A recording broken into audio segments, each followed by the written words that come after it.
The Texas Education Agency released new guidance and consequences over ICE-related student walkouts, outlining responsibilities for educators and districts. It comes amid more reports of school walkouts around the state. Governor Greg Abbott has threatened to cut funding for districts that allow student-led walkouts. Nabil Remadna looks closer at responses from lawmakers and students involved in those walkouts. Students from across Central Texas walking out of class to protest ICE. We talked to two Hayes CISD students about the recent walkouts. We saw this as an opportunity to help them feel heard and to give them a chance to speak their voice and their opinions.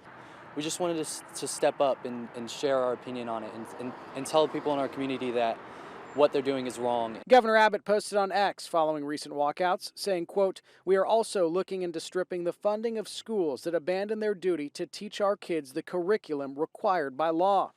If kids are skipping class, going out protesting, those schools are not going to be paid for that day for those students who are skipping class. It's the responsibility of the superintendent, the principals, and the educators to make sure those children are in school getting the education they're supposed to be getting, and making sure that parents are reassured their children are not wandering around some street somewhere, but instead are where parents think they are, and that's in the classroom getting an education. I'm worried that it's going to, because we want to have future walkouts, and I'm worried that it's going to stop students from protesting in the future with us.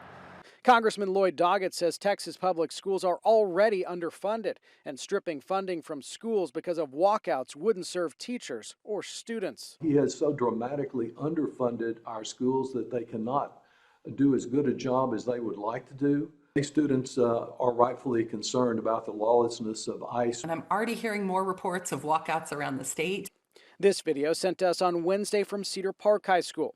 Representative Aaron Zwiener weighed in as well. Our students don't care about school funding formulas. That's not what they're invested in. What they are invested in is justice, and that's why they're speaking out. Speaking out, but staying in class. That's the compromise suggested by some. Now, as more protests have taken place, all eyes will be on the governor to see how he reacts to these latest walkouts.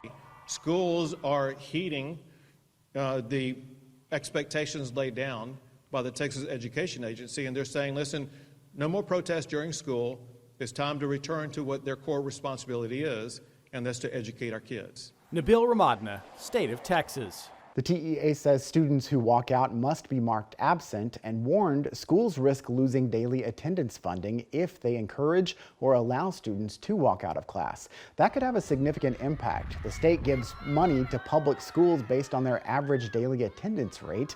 If a student misses school, district attendance goes down, leading to less money for the district. There have been efforts to base funding around enrollment instead. The argument is school districts base expenses on enrollment, and if a student misses class, it does not make it cheaper to operate the school. Those in favor of attendance-based funding say it incentivizes schools to make sure students attend class.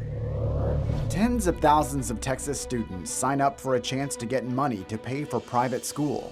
We look at who stands to benefit from the program and why some parents are raising concern. Are undocumented Texans overwhelming Texas emergency rooms? A new deep dive into state records reveals the answer. Why the numbers matter for your tax dollars.